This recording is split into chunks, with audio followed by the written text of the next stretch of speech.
ایک اور بات یہاں پتہ چلی کہ یہ بھی تھوڑا حیا کے خلاف مسئلہ ہے، لیکن آج کی نئی نوجوان نسل جو ہے اس میں بہت زیادہ مبتلا ہو رہی ہے، جس کو اورل سیکس کہا جاتا ہے. اور میں نے جیسے عرض کیا کہ شرعی مسائل میں چاہیے اور اس کو بیان کرنا یہ ہماری ذمہ داری ہے.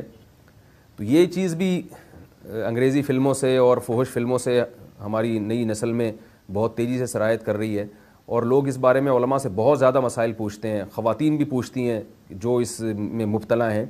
تو اس کا بھی مسئلہ یاد رکھیں کہ اللہ تعالیٰ نے حالت حیض میں زوجہ سے ہم بستری کو حرام قرار دیا کیونکہ اس میں گندگی ہے. باپ دیکھیں کہ وہ گندگی اس درجے کی نہیں ہے جتنی اورل سیکس میں گندگی ہوتی ہے.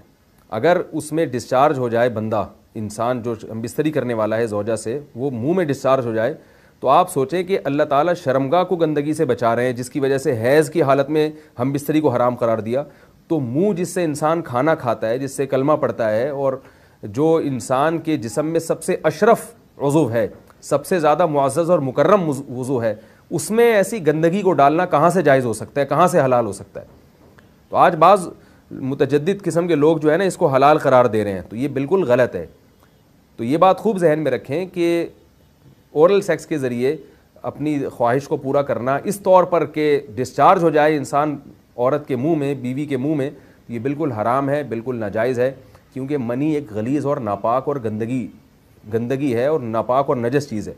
بعض حضرات یہ کہتے ہیں کہ منی پاک ہے، مگر یاد رکھیں منی کے پاک ہونے کے دلائل مضبوط نہیں ہیں، منی کے ناپاک ہونے کے دلائل بہت مضبوط ہیں.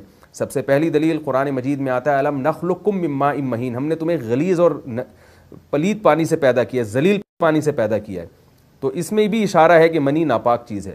دوسری بات یہ کہ حدیث میں آتا ہے کہ کنت افرق المنی من ثوب رسول اللہ صلی اللہ علیہ وسلم ثم یصلی فیہ. حضرت عائشہ رضی اللہ تعالیٰ عنہ فرماتی ہیں کہ رسول اللہ صلی اللہ علیہ وسلم کے کپڑوں پر اگر منی لگی ہوتی تھی، صحیح بخاری کی حدیث ہے، میں اس کو کھرچ کے صاف کرتی تھی، پھر آپ صلی اللہ علیہ وسلم اس میں نماز پڑھا کرتے تھے. اب بعض حضرات نے یہاں سے استدلال کیا ہے کہ منی اگر ناپاک ہوتی تو حضرت عائشہ اس کو دھوتیں، کھرچ کے صاف کرنا اس کی علامت ہے کہ منی پاک ہے. لیکن یہ بات غلط ہے. اگر منی پاک ہوتی تو حضرت عائشہ کو کھرچنے کی ضرورت نہیں تھی. بات یہ ہے کہ وہ نجاست جس کا ایک باقاعدی جسم ہوتا ہے اور وہ کھرچ کے جسم سے یا کپڑوں سے الگ ہو سکتی ہے، تو اس نجاست کو پاک کرنے کا طریقہ یہ ہے کہ اس کو کھرچ دیا جائے. ناپاک تھی تبھی تو حضرت عائشہ رضی اللہ تعالی عنہ اس کو باقاعدہ کھرچ رہی ہیں اور دور کر رہی ہیں. اور گیلی منی کو یہ ثابت ہے کہ حضرت عائشہ رضی اللہ تعالی عنہ آپ صلی اللہ علیہ وسلم کے کپڑوں سے دھویا کرتی تھیں اور آپ صلی اللہ علیہ وسلم اس میں نماز پڑھا کرتے تھے. حضرت عمر رضی اللہ تعالی عنہ کے دور میں کسی شخص کو احتلام ہوا تو اس نے اپنے پورے جو ہے نا وہ کپڑے دھوئے، تو حضرت عمر نے اس کو منع کیا، فرمایا کہ اتنا کافی تھا کہ اس جگہ کو تم دھو لیتے. تو اس میں بھی حضرت عمر اس کو باقاعدہ دھونے کا حکم دے رہے ہیں. کسی بھی صحابی نے اعتراض نہیں کیا کہ یا امیر المومنین آپ ان کو دھونے کا حکم کیوں دے رہے ہیں، منی تو پاک ہے. تو منی کے جو ناپاک ہونے کے دلائل ہیں وہ بہت مضبوط ہیں. باقی اس کو جو کھرچنے کا حکم ہے وہ اس لیے کہ منی کے پاک جو اگر خشک ہو جائے تو وہ کھرچ کے بھی پاک ہو جاتی ہے، اس کو پھر دھونا ضروری نہیں ہوتا. اس کی مثال ایسے جیسے حدیث میں آتا ہے، صحابہ کرام فرماتے ہیں کہ ہمارے تلواروں میں دشمن کا خون لگا ہوتا تھا تو ہم اس کو زمین پہ اچھی طرح رگڑ کے اسی کو لٹکا کے نماز پڑھتے تھے.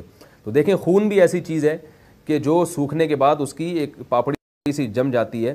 تو حالانکہ خون کو بھی ناپاک مانا جاتا ہے، جمہور علماء کے یہاں خون ناپاک چیز ہے، لیکن صحابی کیا کر رہے ہیں، اس کو رگڑ کے زمین پہ اور جو اس کو اچھی طرح رگڑ کے جب اس کا اثر زائل ہو گیا تو اسی کو لٹکا کے نماز پڑھ رہے ہیں.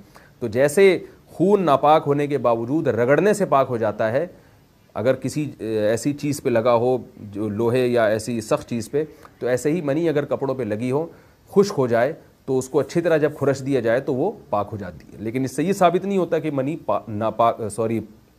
پہلے سے ہی پاک ہے. ایک اور دلیل منی کے ناپاک ہونے کی یہ ہے کہ جو مدی ہے، ٹرانسپیرنٹ پانی جو مرد کے جسم سے نکلتا ہے، وہ اگر جسم سے نکل جائے تو وضو فرض ہو جاتا ہے، اور منی نکل جائے تو غسل فرض ہوتا ہے. اب یہ کیسی بات ہے کہ مدی کے نکلنے سے جس سے